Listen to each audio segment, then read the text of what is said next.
Her fingers trembled as she slid the thin envelope open, its edges soft from being held too long. The room was quiet, too quiet, the kind that presses against your ears and makes your own heartbeat sound louder than it should. Mireya sat there, two babies asleep in the next room, the hum of a city she didn't recognize just outside the window. The sky beyond the glass was beginning to blush with early evening light, gold streaks stretching across metal and glass buildings. Her hands, still marked with faint traces of flour from breakfast, unfolded the papers inside. Her eyes scanned the name printed at the top. Eliane R. Velour. Her breath caught. She read it again. Once more, slower this time, as if the letters might rearrange into something more familiar. She looked up. He was watching her, not with fear, not with pride, but with something deeper. A stillness, a waiting. Eliane Velour? She whispered. He didn't move, just nodded. I need you to hear me before you decide what to feel, he said, voice steady. Her heart began pounding. The air felt thinner, heavier, like all the oxygen had been pulled from the room. Velour, that name. She'd seen it etched on buildings, on magazines, on finance headlines. That name didn't belong to a man who fixed fences and painted porches. That name belonged to someone with power, legacy, wealth. So why had he spent the past years scraping paint from shutters and tying babies' shoes? Would you choose love over comfort if the comfort came wrapped in truth you didn't see coming? If you've ever believed in love that chooses soul over status, this story is for you. Don't just watch, feel with us. Like, comment, and subscribe. If you believe that real love still exists. She stared at the papers again. There were numbers, too many. Company titles, executive designations, a list of holdings that stretched longer than her monthly grocery list. She recognized none of it, and yet the truth behind it all pressed in like a wave she hadn't prepared for. I'm the CEO of Velour Holdings, he finally said, quiet, almost apologetic. Mireya blinked. Once, twice, CEO. Her knees felt unsteady, though she hadn't stood. She tried to speak, but her voice betrayed her, caught between disbelief and something else she couldn't name yet. I don't understand, she whispered. He took a step closer but left space between them. I needed to disappear for a while. After my brother died, everything felt hollow. I walked away from it, from boardrooms, from board votes, from being someone I didn't recognize anymore. She wanted to believe him, but her chest burned with conflict. 1,000 memories spilled across her mind, him helping her unclog a sink, falling asleep on the couch, with Lyric in his arms, walking into her bookstore cafe with paint on his shirt and warmth in his smile. So much of him had been real, hadn't it? She had married a man who earned barely enough to pay the bills. They raised twins on love and leftovers. She'd watched him carry groceries with one arm while holding her hand with the other. And now, standing before her, was a man she apparently never really knew. Have you ever trusted someone with your entire being, only to question if you ever truly knew them? This isn't just a story about secrets. It's about how timing can complicate truth, and how love can grow even in the shadow of something hidden. Stay with me, because what you're about to hear might change the way you see love, trust, and what it really means to choose someone. He stayed silent, letting her process. Mireya's hands dropped to her lap. The papers slipped from her fingers and floated to the floor like something, weightless, though they'd just rewritten everything she thought she knew. She looked at him again. Not the title, not the net worth. The man. The same man who once offered her the last bite of pie without asking.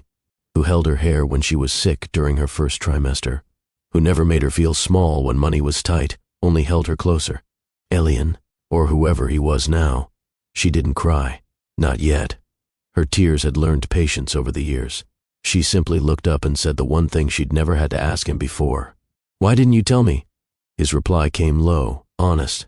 Because I needed to know if someone could love me without all that.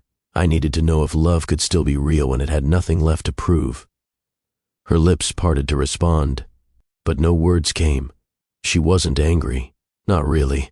She was undone. Because even now, after the truth, she remembered the night he walked her home, with wet socks and tired hands, refusing to let her carry her own bag. She remembered how he kissed her like she was the only thing that had ever made sense. She remembered love. And now she had to decide if knowing more made it mean less. The beginning of this story isn't what you'd expect. It starts not with wealth or fame, but with heartbreak, and the courage it takes to walk away from almost marriage and into the unknown. Let's go back to where it all began. Mireya had always been the quiet kind, the kind who saw stories in shadows and found comfort in silence. She grew up where screen doors creaked at sunrise and everyone still waved from their porches. Her world was small but filled with warmth, chipped coffee mugs, hand-me-down novels, music humming from a kitchen radio. She didn't chase attention. She chased meaning. On summer evenings, she'd sit barefoot on the back steps, reading aloud to no one in particular. Words had always been her sanctuary, each line a window to something larger, something gentle. Her mother used to say, "You don't need much if you have peace and purpose." Mireya believed that. But when she met Lennox, purpose blurred into promise. He came into her life like something sharp hidden in silk. Tall, articulate, and effortless in a tailored suit, Lennox had the kind of smile that made waiters lean in and neighbors peek through curtains. He was from a family that hosted benefits and used words like legacy in casual conversation. His charm was refined, polished, practiced. To everyone else, he was ideal. To Mireya, he was different. He took her to quiet brunches and charity events where people smiled too much and asked nothing real. He sent flowers without a note and whispered compliments she couldn't quite hold on to. He said he loved that she was so simple, as if that were a prize, not a person. At first, she mistook the attention for affection. He always paid, always planned, always corrected her gently in front of others, then laughed it off like it was nothing. "Babe, you meant impressionist, not expressionist. Don't worry, it's cute," he'd say at dinner parties, touching the back of her neck just enough to make her feel exposed. There were no fights, just quiet withdrawals, no shouting, only sighs that made her feel like a burden. His silence wasn't peaceful, it was heavy, and Mireya, who once breathed life into words, began to second-guess her own voice. She didn't notice the shift at first, but it came slowly, like cold creeping into a warm room. One day she stopped wearing her favorite earrings because he said they looked too homemade. Another time she turned down her music when he walked in. He said it gave him a headache. She started editing herself. For him, Mireya had always believed that love was something you felt, not performed. But with Lennox, it started to feel like she was playing a part she hadn't auditioned for. Everything was curated, down to the way they held hands in public. He'd place his fingers just so, not too tightly, not too loosely. Not because it was tender, but because it looked better for photos. He didn't raise his voice. He didn't need to. He had a way of making her feel foolish with just a glance. If she laughed too loudly, he'd lower his eyes. If she got emotional, he'd grow quiet and say things like, "You're letting your feelings cloud your logic." He'd never outright insult her, but he'd compliment other women in subtle ways that stung sharper than any direct blow. "You see how Claire handles herself? That's the kind of presence people remember," he said once, after a dinner party where Mireya had barely spoken. Not because she didn't have thoughts, but because Lennox had cut her off each time she tried to offer one. She began to shrink, not visibly, not dramatically, but soulfully. Conversations that once lit her up now felt rehearsed. She found herself rehearsing responses in her head before speaking. She stopped writing altogether. Her journals sat untouched. She no longer saw poetry in quiet moments, only silence. Still, everyone around them seemed enamored. "You're so lucky," her CEO worker said one afternoon. "He's handsome, successful, stable. A real catch." Mireya nodded, smiling politely, knowing full well how easily people mistook packaging for substance. There were moments she tried to bring up her discomfort, carefully, without accusation. "I just feel a little off lately," she admitted one night as they shared wine in their living room. He didn't look up from his phone. "You're probably just overthinking again. Don't stress yourself out." And just like that, the conversation was over, but the ache wasn't. It settled in her ribs, in the pit of her stomach, in the curve of her, back where he never touched her anymore, unless there were eyes watching. He'd planned the wedding down to the color of her nails, said it was to save her stress, said he knew what worked best. He called her low maintenance, like it was a compliment, not a dismissal of her opinions. She told herself she was lucky. She repeated it enough that she almost believed it, until the night she stopped. 2 weeks before the wedding, Mireya was folding linens alone in what would have been their shared apartment. Lennox had left early that morning, claiming an urgent meeting downtown. She didn't question it. By then, she'd grown used to his calendar being more important than conversation. She moved through the space like a guest in someone else's home. Everything was sterile, coordinated, approved by his mother, selected by a designer he hired without asking. Even the hand towels had initials embroidered on them, his and hers, but they felt like they belonged to strangers. The sun had just begun to set when her phone buzzed, a message from a number she didn't recognize. "You don't know me, but you should. I'm the person Lennox said he was never going to leave, even after he marries you." She stared at the screen, blinking, as if it might correct itself. A joke, maybe. A prank. She sat down, pulse thudding low in her throat. Before she could reply, another message arrived. "We've been together for months. He said you were convenient, that he couldn't cancel the wedding without complicating things." Attached was a photo, Lennox sitting across a dim-lit table, hand grazing the fingers of a woman who looked far too comfortable. A date stamp from 3 nights ago. Maria didn't cry. Not right away. She didn't scream either. Instead, she stood up and walked quietly to the closet, where her wedding dress hung in a garment bag. She unzipped it, running her hand over the fabric. Ivory. Smooth. Chosen for a future that had already been shattered. That night, she didn't wait for explanations or apologies. She packed one suitcase. Left the ring on the kitchen counter. When he walked through the door at midnight, she was already gone. No note. No scene. Just silence. Because there are moments when walking away says more than anything else ever could. She didn't know where she was going. She didn't care. All she knew was that she had spent too long dimming her light to make someone else comfortable. Now, she was ready to start over, even if that meant beginning with nothing. The next morning, Maria sat at the edge of the bed, still wearing yesterday's clothes. She hadn't slept. The message was still there on her phone, waiting like a bruise she couldn't stop touching. She hadn't replied. There was nothing left to say. The silence in the apartment felt unnatural, cold. Everything Lennox had chosen for their life together suddenly looked foreign. She stared at the gray velvet chair he insisted on buying, the one he said photographed well. It wasn't comfortable. It wasn't meant to be. Neither was he. She heard the front door unlock. Keys on the counter. His footsteps were unhurried, the rhythm of a man who had nothing to hide. He didn't ask where she'd been. "Morning," he said, loosening his tie. "You left the lights on." Her mouth felt dry.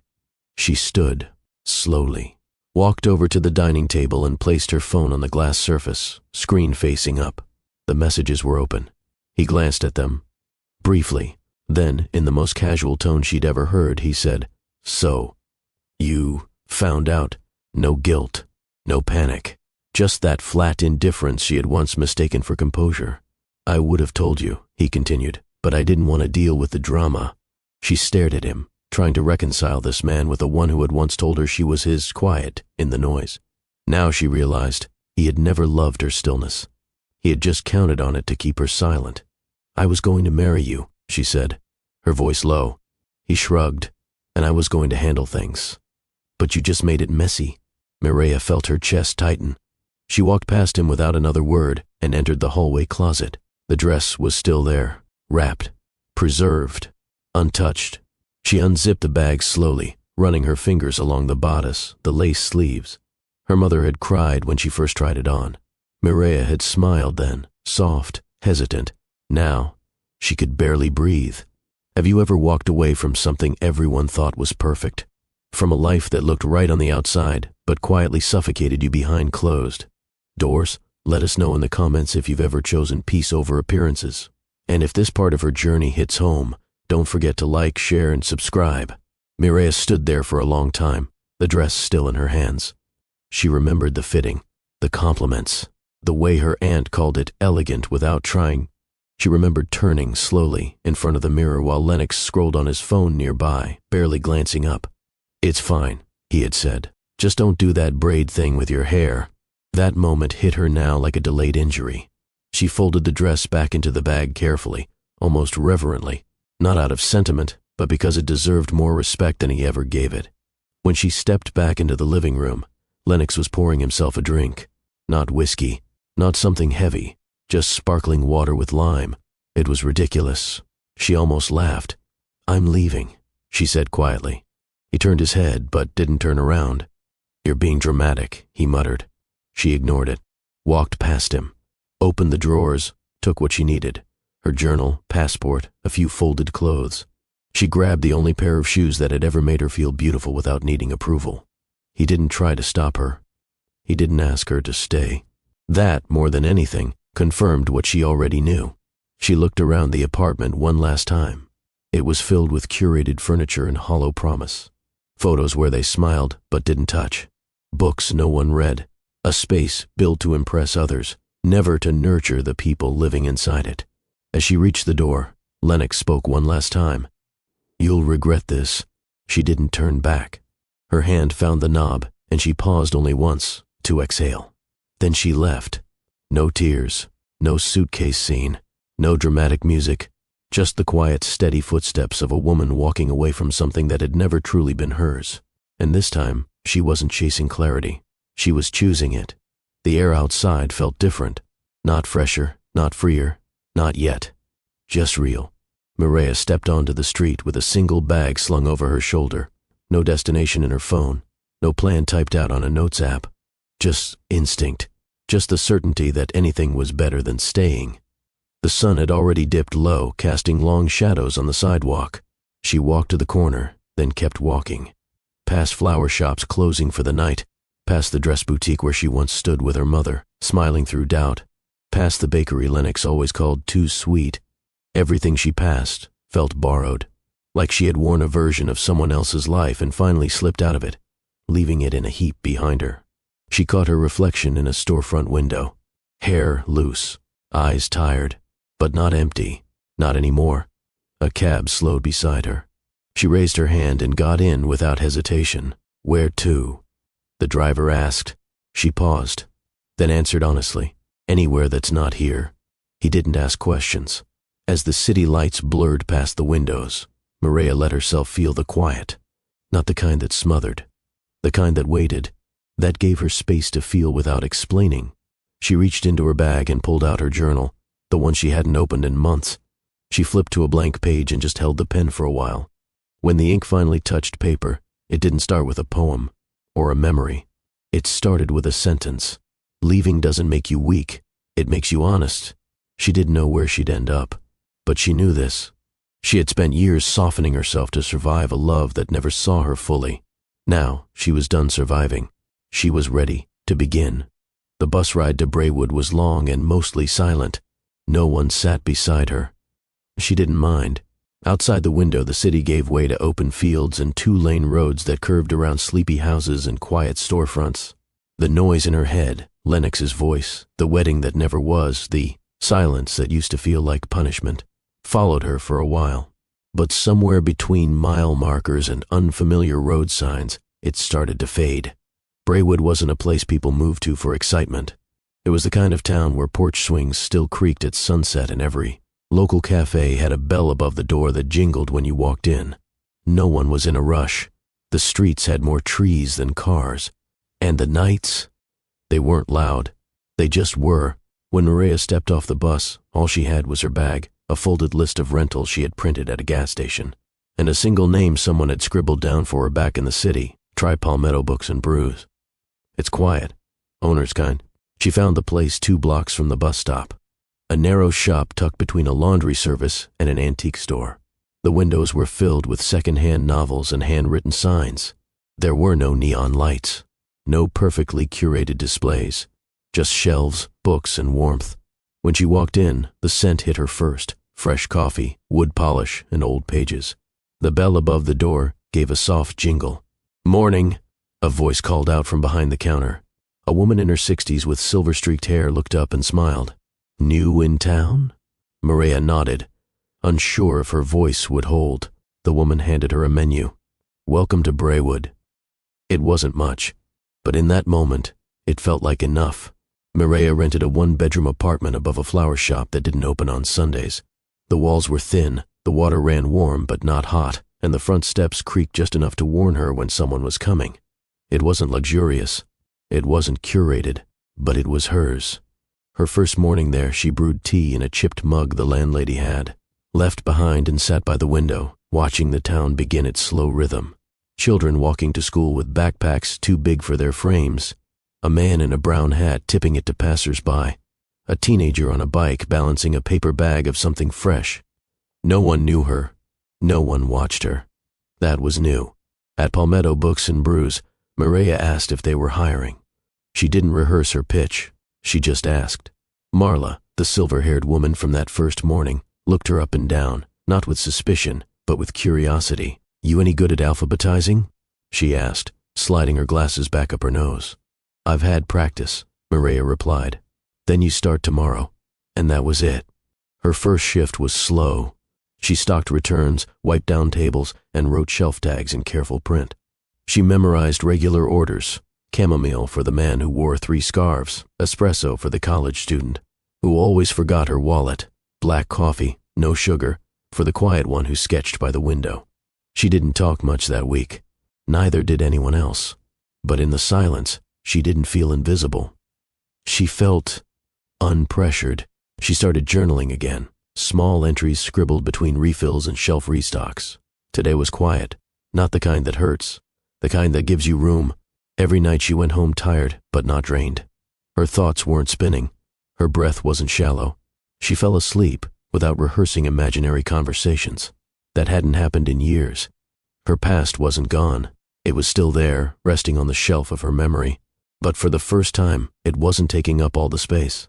The days began to stack gently, one atop the other, without urgency. Mireya found comfort in rhythm.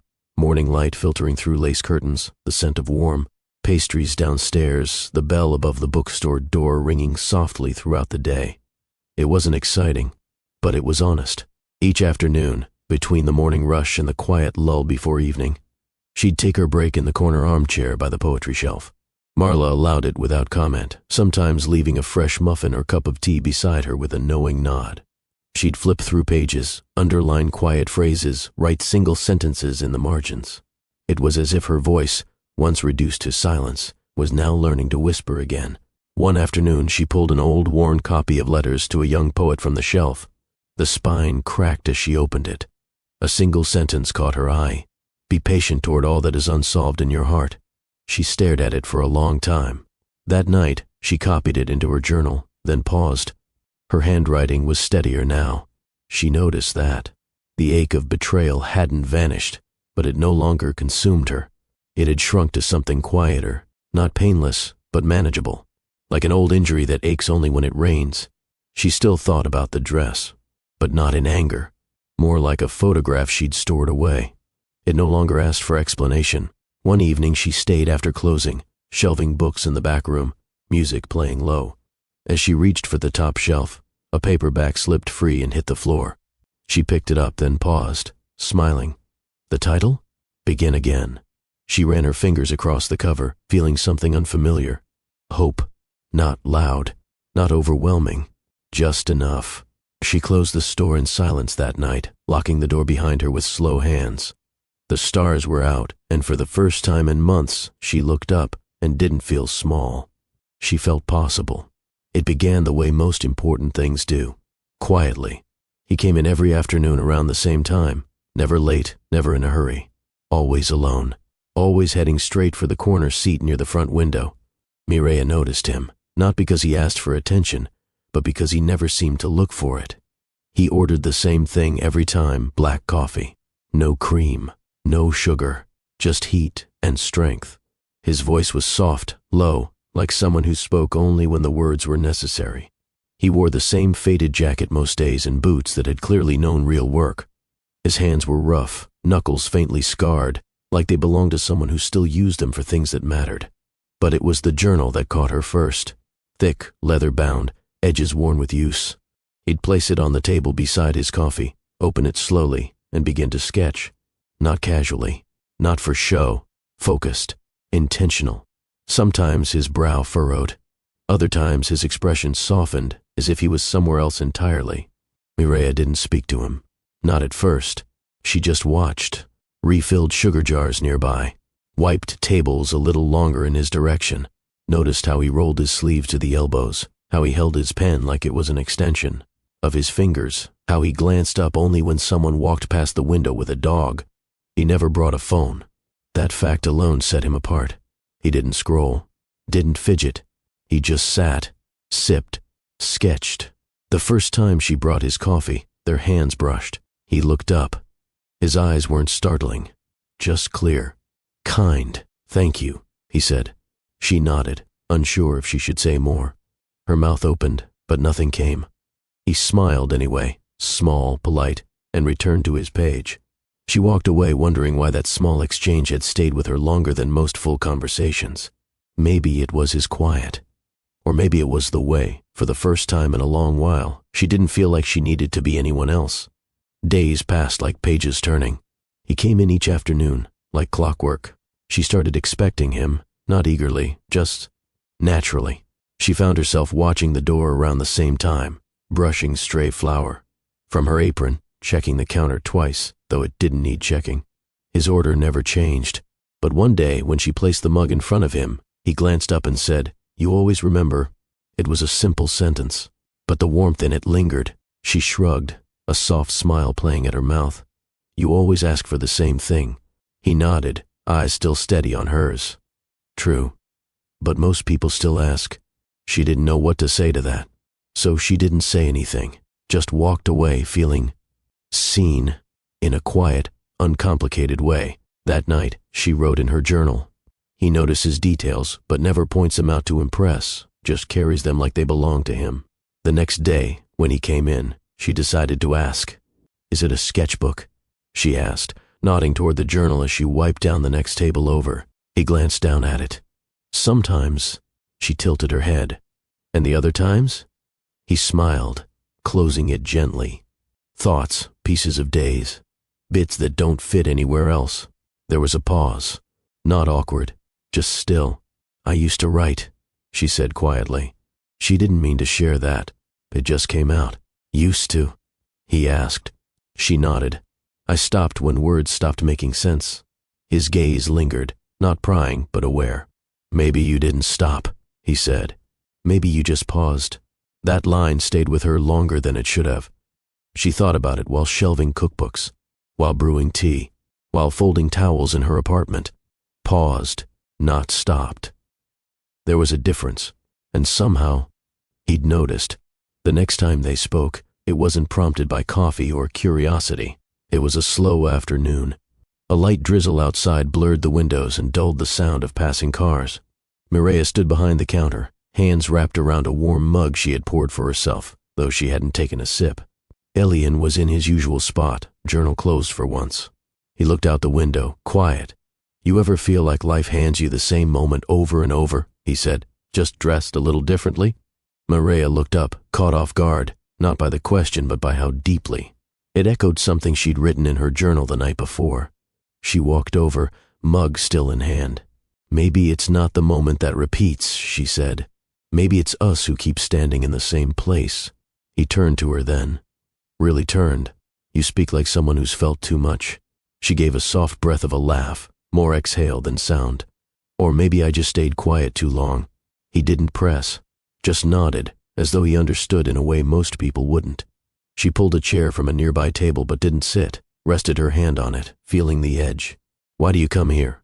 He took a second, as if he owed the answer more than a glance. "It's the only place that doesn't feel like it's trying to be something." She nodded. She felt that too. A moment passed. Another. "You married?" he asked gently, not forward, just present. She hesitated, then answered with a truth that didn't need details. "I was supposed to be." He didn't flinch, didn't ask who or why or what happened. He just replied, "Some things end before they ever begin. Doesn't mean you didn't walk through them." Her throat tightened. She hadn't realized how much she'd needed to hear that. Their conversation didn't end with a number exchanged or a promise made. It ended the way it started, softly. But that night, when she went home, she didn't write about grief. She wrote about a man who looked at her like her silence made sense, and for the first time in a long time, she didn't feel broken. She felt understood. It started with coffee, not the drink itself, everyone drank coffee, but with how he began waiting for her to make it, even if it meant standing in line behind slower customers. He never complained, never glanced at his watch. He just stood there, patient, until it was her at the counter. She noticed. He'd smile, small just enough. She'd pour the black coffee without asking. Sometimes their hands brushed when she passed the cup. It no longer startled her. If anything, she found herself waiting for it. He'd sit in his usual spot, and she'd move through her tasks, somehow always ending up at a nearby shelf, rearranging titles, straightening napkins that weren't crooked, refolding the same dishcloth twice. He never interrupted her work, but he always noticed when she paused. One afternoon, just before close, she locked the front door early. Not for him, not for herself, but because the town was quiet, and the air outside had the kind of stillness that called for less noise. He looked up from his journal. "You ever walk just to walk?" She tilted her head. "What do you mean?" "Nowhere important, no errands, just moving." She considered that. "I used to," she said. He nodded once. "Come on, then." They didn't hold hands. They didn't need to. They walked slowly through Braywood's main street, passing shuttered storefronts and porch lights that blinked on like fireflies. Their feet fell into a natural rhythm, not perfectly timed, but close enough to feel aligned. They talked about nothing, and it felt like everything. The color of the sky, the difference between silence and loneliness, why some people avoid eye contact while others never stop looking. She laughed once, really laughed, when he told her about a cat who used to steal his sandwiches at a construction site. He looked at her, surprised by the sound. So was she. They walked together often after that. Not every day, not on any schedule. It just happened when it happened, when the sky turned gold and the cafe slowed to a hush, when she needed air and he needed quiet. They didn't plan it, and maybe that's why it worked. One evening, as they passed the edge of town where the sidewalk gave way, the gravel, he asked, "What would you be doing if you could do anything?" Maria didn't answer right away. She was used to people asking about where she'd been, not where she wanted to go. She kicked at a small stone on the path. "I don't know," she said. "I used to think I did, but lately, it feels like all the dreams I had belonged to someone else." He didn't respond with advice, didn't say she'd figure it out.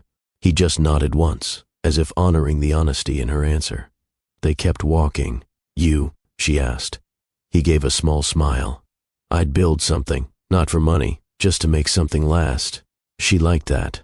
That night, she stayed up late writing. Not for anyone, not even for herself. Just because the words finally had somewhere to go. Elian never asked about her past, not once. Not even when he noticed the way her shoulders tightened at certain songs. Not when she stared a little too long at bridesmaid displays in shop windows. Not even when she looked like she wanted to say something and chose not to. He gave her space, but not distance. And that felt new. At the cafe, he started helping without being asked. Fixing the squeaky stool. Adjusting the crooked sign out front. One afternoon, he showed up with a jar of honey because she'd mentioned in passing that she was trying to drink less caffeine. She hadn't even remembered saying it, but he did. And that mattered more than flowers or flattery ever had. Some evenings, he'd stay after closing. Not to talk, not to be entertained, just to be nearby. He'd sit at the counter while she cleaned. Sometimes he'd sketch, sometimes he wouldn't. Sometimes he'd sip slowly from a mug while she wiped down shelves or swept corners that didn't need it. No one filled the silence. That's what made it different. With Lennox, silence was a performance, a punishment, a tool. With Eliane, silence felt like permission. One night, she sat across from him after locking up, her apron tossed carelessly over a stool. Her hair had fallen loose, and she didn't bother fixing it. She didn't have the energy to shape herself into anything other than what she was, tired, quiet, curious, and present. "You ever think maybe peace isn't something you find?" she asked. He looked up. "Maybe it's something you make, day by day, choice by choice." He didn't reply right away. Then he said, "Maybe peace is just not having to explain who you are all the time." She looked at him, really looked, and something settled in her chest. Not butterflies, not adrenaline, just calm. The kind that wrapped itself around your ribs and told you, you don't have to prove anything here. He stood to leave, offering a small nod as he reached for his coat. "You need anything?" he asked. She shook her head. "You sure?" She hesitated, then smiled. "No, I'm good." He stepped out into the night, and she watched the door after it closed behind. Him, not because she missed him, but because she didn't need to chase him. There was a difference. That night, she didn't dream of running or hiding. She didn't wake with panic. She woke slowly, like someone being handed a second chance, not loudly, not all at once, but gently, like something true was beginning. The night didn't begin with anything unusual. The cafe had stayed open later than usual. A poetry reading, local, gentle, a handful of regulars, some new faces. Mireya poured tea and lit candles along the windowsill. Eliane arrived halfway through, nodding at her quietly before settling near the back, sketchbook in hand. When it ended, he helped her stack chairs. "You walking home?" he asked, gently lifting a stool and flipping it upside down on a table. She nodded. "I usually do. I'll go with you." It wasn't a question. It wasn't possession. It was protection, offered simply. Outside, the sky was layered in thick clouds, the kind that swallowed streetlight glow. The air felt heavy, but not cold. The kind of warm that made your skin feel held. They walked side by side, close enough to feel each other's pace, but far enough not to touch. The first raindrop landed on her wrist. She looked up. Another fell across her shoulder. Then another. Within seconds, it was no longer light. It was steady, soaking. She laughed before she could stop herself, a real laugh lifted straight from her chest. He looked over, his hair already wet, his collar darkening. "I didn't bring anything," she said, wiping water from her lashes with the back of her hand. "You weren't supposed to," he said. She stopped, suddenly unsure why. He stopped too. There they stood, on a nearly empty sidewalk, under a downpour neither had asked for, looking at each other like the rest of the world had been paused. Water traced lines down her cheek, though she didn't notice. "Why don't you ever ask me more?" she said. His brow softened. "Because when you're ready to tell me, you will." Something in her cracked, not painfully, but cleanly. They stood there, rain soaking into fabric and skin, but neither moved to escape it. Eliane didn't step closer. He waited. The moment felt suspended, as if the water falling around them was asking whether silence could be enough. Mireya took a breath. Not deep, not deliberate, just real. "You make it quiet," she said softly. He tilted his head. "Too quiet?" She shook hers. "The kind that lets me hear myself." It wasn't a confession. It was a truth she didn't know she'd been carrying. He didn't answer right away, just met her eyes and held them. Not like Lennox used to, with calculation, but with presence, full, clear presence, as if he was listening with more than his ears. She stepped closer, not because she needed to, but because she wanted to. Rain rolled down his cheek, catching on the edge of his mouth. His breathing slowed. Hers matched it, unspoken. Then, still without a word, she reached up and brushed her fingers across the side of his face. His eyes closed for a moment, just long enough for her to see that he wasn't holding anything back. They kissed, softly at first, not a rush, not a claim, a question. And in the way their mouths met, there was no performance, just a shared answer. No chasing, no proving, just being. The world didn't fall away. It leaned in. Her hand moved to his chest, feeling his warmth through the damp fabric. His arms wrapped around her lower back, not pulling, just holding. It was the kind of kiss that didn't try to fix anything, only honor it. When they finally parted, they didn't speak right away. Her forehead rested against his. His thumb traced the edge of her jaw like a thought he hadn't spoken yet. He whispered, "You're safe." And for the first time in years, she believed it. They walked the rest of the way, with their fingers loosely intertwined. No umbrella, no small talk, just footsteps echoing on wet pavement, steady and unafraid. When they reached her apartment, she unlocked the door with one hand, the other still held in his. She didn't ask him to come in. She didn't have to. Inside, the air was warmer, but her pulse stayed calm. She peeled off her jacket and left it by the door. He did the same. Water dripped quietly onto the floor, but neither of them moved to clean it. They stood for a moment in the soft hush of the room, lit only by a small lamp in the corner and the faint hum of wind outside. Eliane looked at her, not in a way that searched, but in a way that waited. She stepped toward him, not to offer anything, but to answer something. Her hand reached up to the side of his neck, her thumb resting at the edge of his jaw. His arms came around her slowly, drawing her close with the kind of certainty that left no room for question. The second kiss came quieter than the first, not restrained, just thoughtful. There was no rush to remove layers, no frantic urgency, only time. Time to pause, time to breathe, time to listen with skin and respond with patience. Every touch asked for permission. Every look waited for an answer. They moved like two people who understood what it meant to be hurt and had decided not to be careless with each other. Do you believe healing can come from being seen completely? From being held not because you're perfect, but because someone chooses to hold you anyway? If that's ever been your story, or if you hope it could be, share it in the comments. Like, share, and subscribe if you believe gentle love still matters. Later, her head rested against his chest, the rhythm of his heartbeat grounding her. Her fingers traced light patterns across his skin, absent-minded, safe. He hadn't asked her to trust him. He simply made room for it. They stayed wrapped in each other long after the movement stopped. No words were needed. Outside, the world continued. Cars passed, wind pressed against the windows. But inside the room, there was nothing loud. Only breath and warmth and the soft hum of two people learning to exist beside each other without fear. Mireya didn't feel exposed. She felt understood. Her thoughts didn't spiral. She didn't brace herself for distance or withdrawal. There was no calculation, no wondering if she'd given too much or too soon. There was just the steady rise and fall of Elian's chest beneath her cheek. His fingers traced slow circles along her arm, not to soothe her, but because they had nowhere else to be. She closed her eyes, not out of exhaustion, but trust. Her body didn't hold tension anymore. It didn't expect to defend itself. For the first time in too long, she let herself rest. Elian whispered something, almost too quiet to hear. "What?" she asked softly, not lifting her head. "I like the way you don't rush your words." She smiled, just barely. "I used to. You don't need to." Neither of them spoke again for a long time. There was no need to fill the quiet. Eventually, Mireya sat up, pulling the blanket around her shoulders. Elian followed her lead, wrapping an arm around her as they leaned against the headboard. She looked around her room. Same furniture, same chipped lamp, same uneven drawer that always stuck on the right side. But somehow, everything felt different now. Not because it had changed. Because she had. Not fully. Not forever. But enough. Enough to see herself not as someone who'd been broken, but someone in the middle of building something new. Beside her, Elian yawned.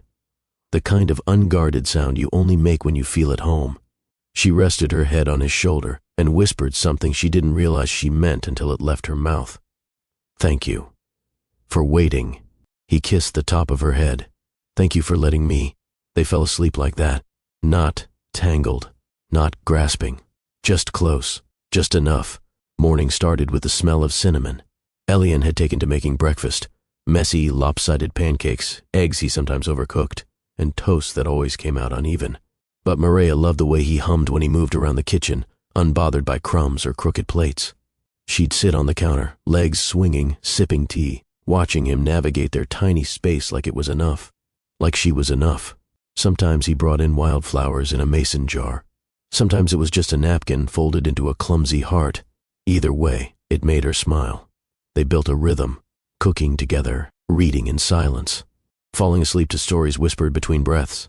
Elian worked during the day, odd jobs around Braywood. Fence repairs, painting trim, replacing broken light fixtures in quiet homes with creaky floors. He always came home tired, sometimes with splinters, sometimes sunburned, but always with a grin, and sometimes a lopsided sandwich in hand for her. "You need to eat," he'd say. "You forget when you write." She began writing more. Not stories, not poems, just moments.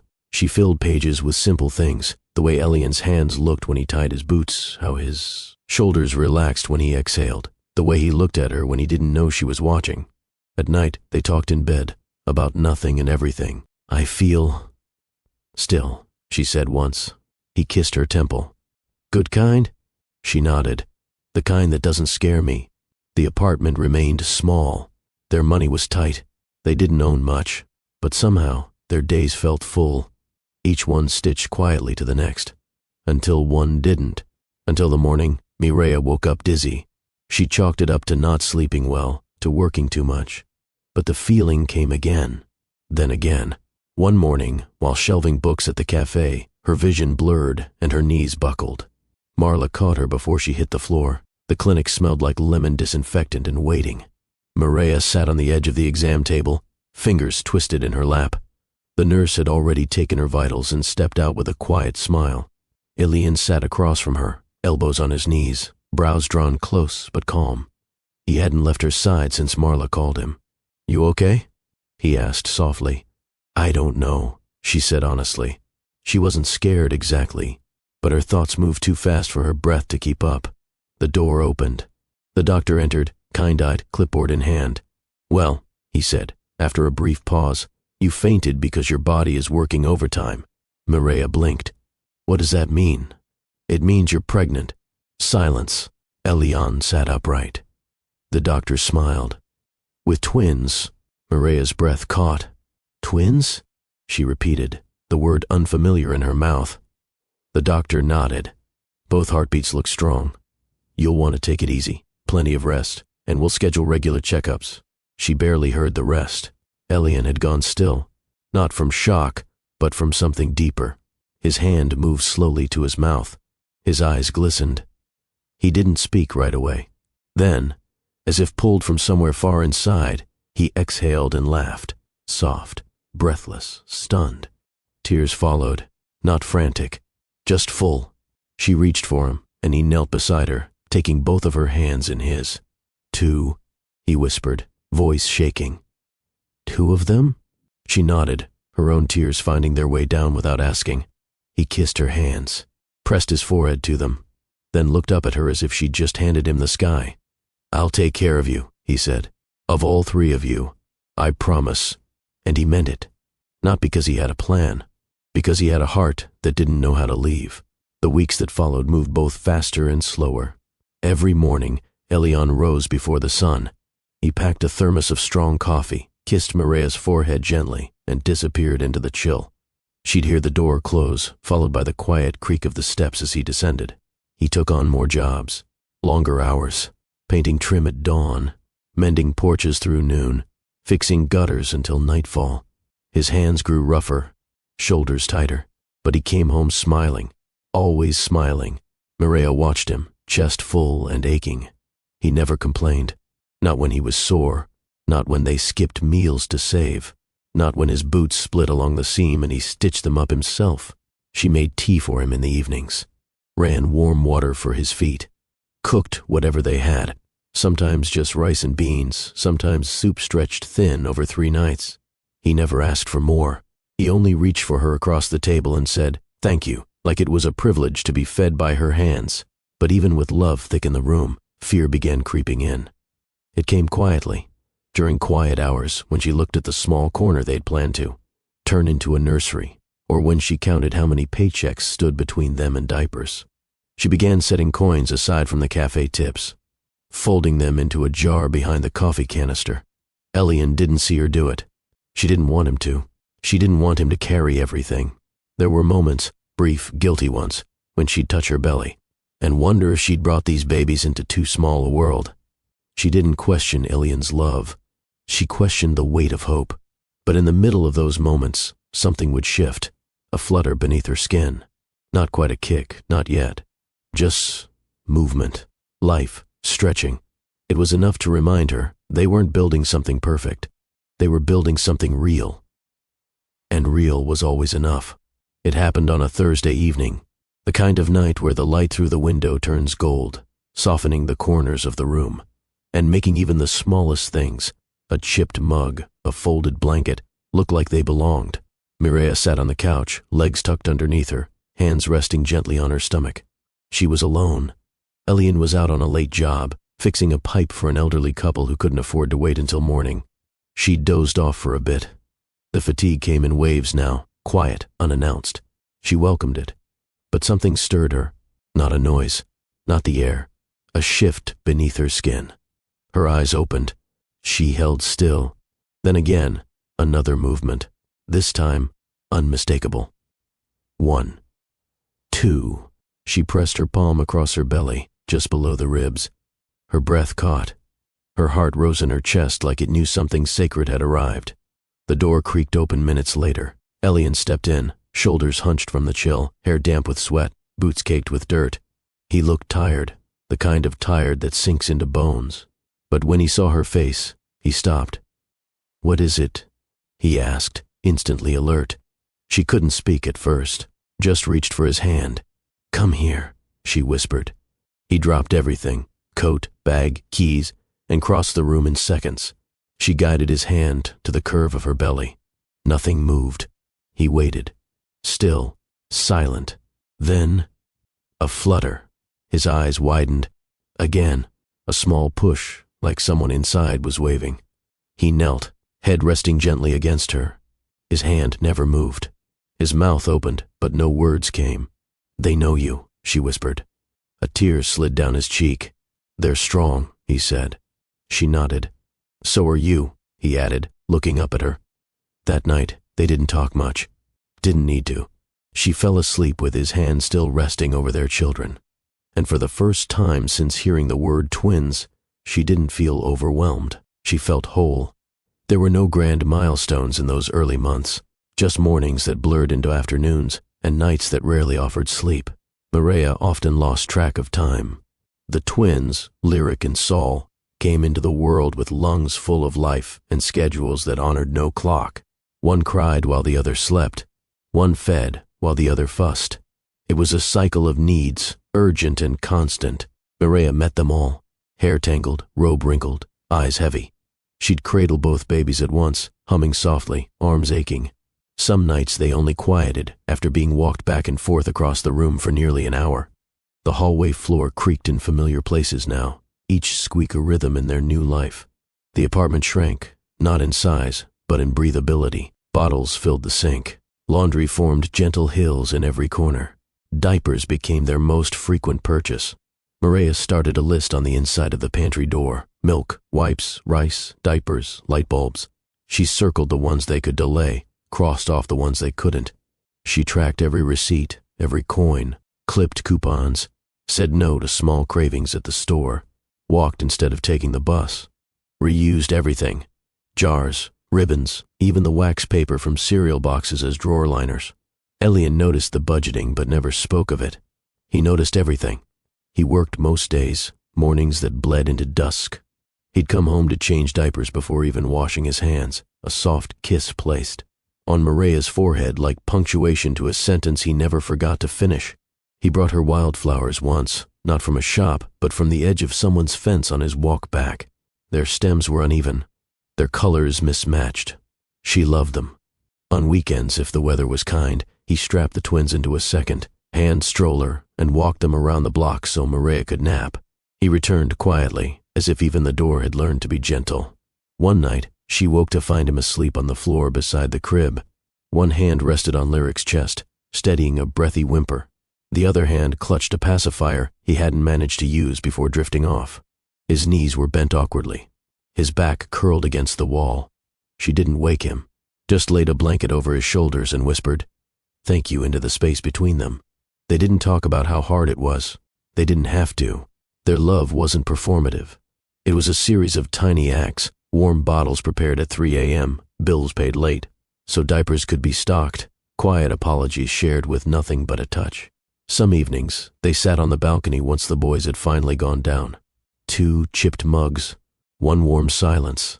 "This isn't the life I imagined," Mireya said once, watching steam rise from her tea. "No?" Eliane replied. She shook her head. "It's better, harder, but better." He didn't answer. He didn't need to. The way he looked at her, tired, proud, in love, was answer enough. The sacrifices never stopped, but neither did the grace. They were still poor by every material standard, but rich in the ways no one could see. It started with a folded note on the kitchen table. Mireya noticed it after putting Saul down for his morning nap. The note was short, written in Eliane's steady hand. "Keep next weekend open. Pack something nice. I'm taking you away. E." At first, she smiled, assuming it was a joke, their usual playfulness. But when he came home later that night with a small rented car and a sheepish grin, she realized he was serious. "For your birthday," he said. "I saved up, not a lot, but enough for something different." She didn't question him, not really, but something about it made her tilt her head. Elian didn't plan surprises. He didn't like being away from the boys for long. He counted every penny the way someone who's once been empty does. Still, his eyes lit up when he asked her to trust him. So she did. The morning they left, Mireya tucked her hair behind her ears, smooth, the one good dress she still owned, and kissed the twins goodbye. Her neighbor, an older woman who adored the babies, offered to watch them overnight. In the car, Elian tapped the steering wheel like he had a rhythm playing in his head. He didn't talk much, but Mireya didn't mind. They'd learned how to enjoy silence without it feeling distant. As they approached the city, she sat straighter. Tall buildings reached for the sky, clean lines and glass reflecting light in every direction. The streets buzzed with a rhythm she'd forgotten, not hurried, but purposeful. People in pressed clothes walked past taxis and corner musicians. The scent of roasted coffee and baked bread drifted through the open windows. Elian turned into a narrow lane lined with trees and old brick. It felt tucked away from the noise. There, at the end, stood a high-rise that didn't flash wealth. It whispered it. A dark, understated facade, polished but quiet. He parked without saying a word. Came around to open her door. "Elian, where are we?" she asked softly. "You'll see," he replied. He took her hand, rough and warm, and guided her through the revolving doors into a softly lit lobby. The man at the desk greeted Elian by name. Mireya blinked. Elian smiled at her confusion. "They owed me a favor," he said, and pressed the elevator button. She didn't press him.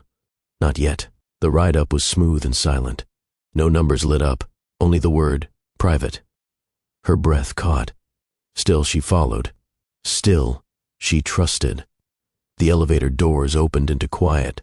Not a hallway, a room. Mireya stepped out slowly, her heels clicking against marble so smooth it looked like poured glass. Floor-to-ceiling windows revealed a city skyline bathed in amber light. The sun was beginning to lower, stretching shadows across polished floors and velvet chairs. It wasn't a hotel suite. It was something else, something more. Fresh roses, not from a store but from a garden, stood in a simple vase by the window. A single table, set for two, waited in the center of the room. Silver glinted beside crystal glassware. A low hum of music, just piano, drifted in from speakers hidden out of sight. Mireya didn't move far. Her hands hovered near her sides, unsure whether to touch anything. "Elian," she said, turning toward him. But he was already watching her, not with excitement, but something quieter, a stillness that made her heart press against her ribs. She tried to laugh, lighten the mood. "You didn't need to do all this." He stepped forward. "I did." He guided her to the table, helped her into the chair. Then, without a word, he reached into his coat pocket and pulled out a white envelope. No markings, no name. He set it beside her plate and sat across from her. Mireya stared at it. Her fingers didn't move. The room, for all its beauty, now felt different. Not cold, not tense, just waiting. "Elian?" she said, trying to meet his eyes. He leaned forward. "I never wanted you to find out like this," he began. "But I needed the moment to be mine, not borrowed, not forced." She blinked, her fingers curling around the edge of the envelope now, pulse skipping. "What is this?" she asked. "Open it." His voice didn't shake, but hers almost did.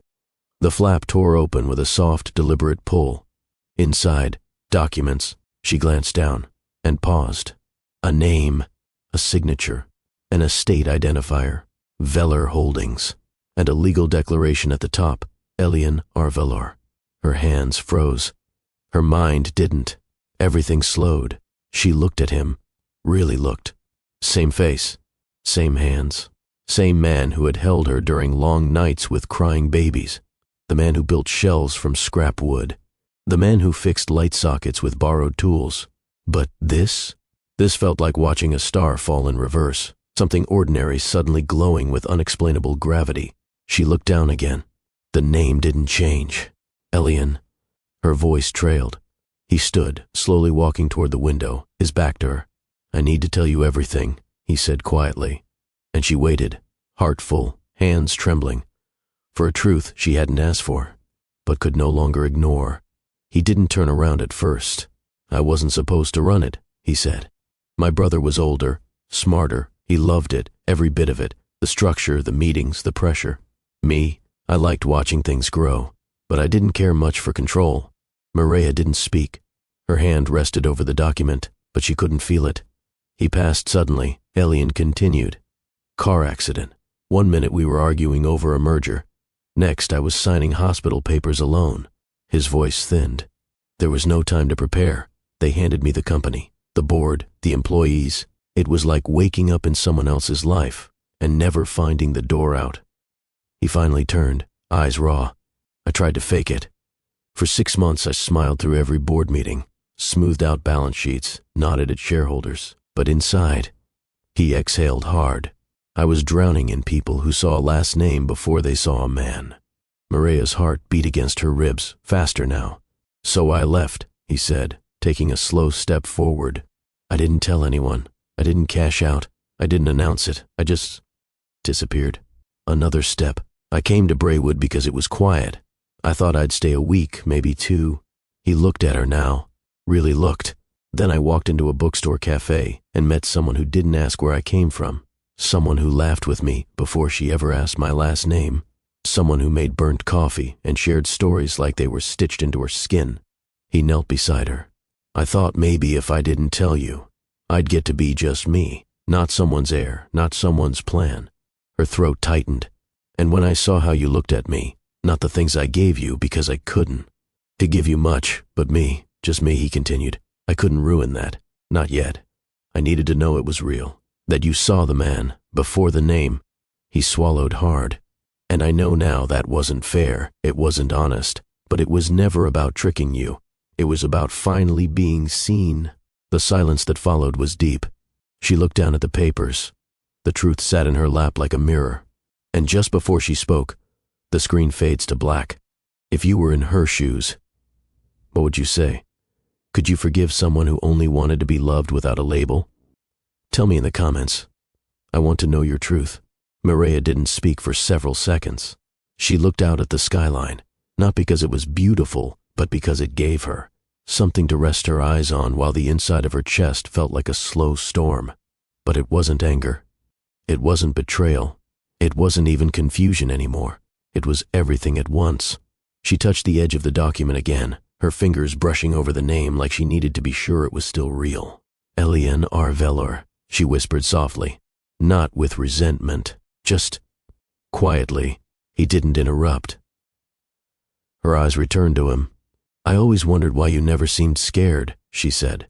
When things broke in the apartment, when the bills stacked up, when I cried, over having to skip dinner some nights so the boys could eat more. He stayed kneeling, still. You didn't panic. You just fixed things. Quietly. Always quietly. She leaned back in her chair, exhaling slowly. At first, I thought maybe you were just strong, or maybe too tired to react. But now I get it. You weren't afraid of losing anything, because you'd already walked away from everything. He nodded once, but said nothing. I don't know how to feel about that, she admitted. Part of me wants to be angry, but I can't ignore what's real. Her voice softened further. You came home with splinters in your hands. You changed diapers at 3 a.m. without being asked. You made me laugh on days I couldn't look in the mirror.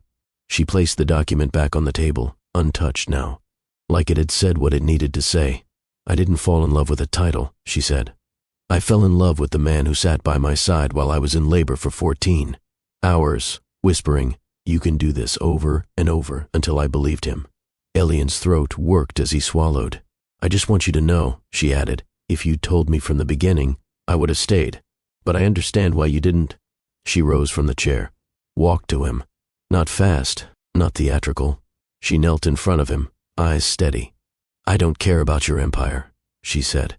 I care about the man who made toast for dinner when we couldn't afford takeout.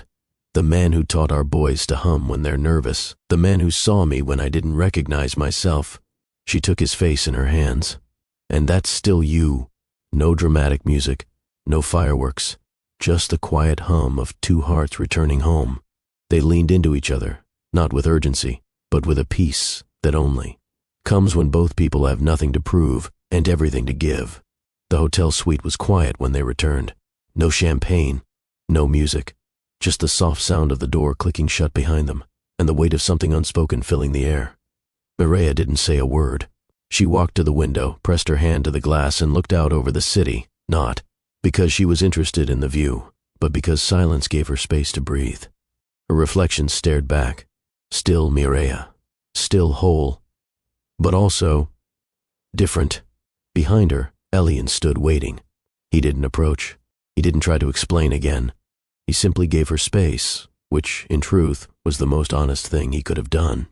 Inside, her thoughts weren't loud. They were slow, careful. Was it betrayal? Had he crossed a line that couldn't be redrawn? Or had he simply been afraid to lose something real in a world where people chase status more than sincerity? Her chest ached, not from anger, but from recognition. Because he had offered her something no one ever had, the full weight of his heart without packaging it in expectations. Still, the omissions stung. She remembered the night they ate grilled cheese on the floor because they had no table yet. She remembered how he kissed her forehead before job interviews. Hers. And his, whispering, "No matter what happens today, you're enough." She remembered the long night after Saul had a fever and wouldn't sleep. Elian sat with him upright for hours, humming a made-up tune over and over until the boy's small chest rose and fell in rhythm. That wasn't performance. That was devotion. She turned around. He was still standing there, not defensive, not pleading. Just there. Mireia walked toward him slowly, like someone crossing a bridge with no railings. And when she stopped just inches from him, she studied his eyes, not the ones from tonight, but the ones that once softened when he saw her at her most tired and still said, "You're beautiful." Her voice was steady. "I don't want your empire," she said. Elian blinked. "I want the man who walked me home in the dark, soaking wet, and smiled like it was the best part of his week." A long pause. "I want the man who cried when he held our boys for the first time, who stayed up all night just to make sure I felt safe, who taught me that home isn't a place, it's a person." She touched his chest. "And that person is you." Elian didn't speak right away. His eyes, glassed with emotion, searched hers, not for permission but for presence. He had imagined this moment 100 ways. Some louder, some harsher, none like this. "I didn't know if I'd ever be enough without what I came from," he said quietly. "And then you loved me when I had nothing." He stepped closer, hands still at his sides, as though waiting for her to decide. "You let me build a life with you, not because of a name, not because I could offer you anything shiny, just me." Mireia nodded once, her own voice soft. "I didn't fall in love with a story. I fell in love with the silence between your words. The way you look at our boys like every breath they take is your greatest accomplishment. The way you looked at me when I wasn't trying to be anything except okay." A single tear slid down Elian's cheek. "I was scared," he admitted. "Not of you, of losing something real again. After my brother passed, everything felt hollow, even success. I needed to find something that didn't crumble under weight." He paused, eyes never leaving hers. "And I found it. In a bookstore cafe, in your smile when you handed me change, in your laugh the first time I told a truly awful joke. That drew a faint smile from her, not because it was clever but because it was true. You didn't lie to hurt me," Mireia said. "You hid to feel safe, and when you stopped hiding, you still came home." He reached for her hand, slow and careful. Their fingers touched, not grasping, just resting. "I don't need to be rescued," she said.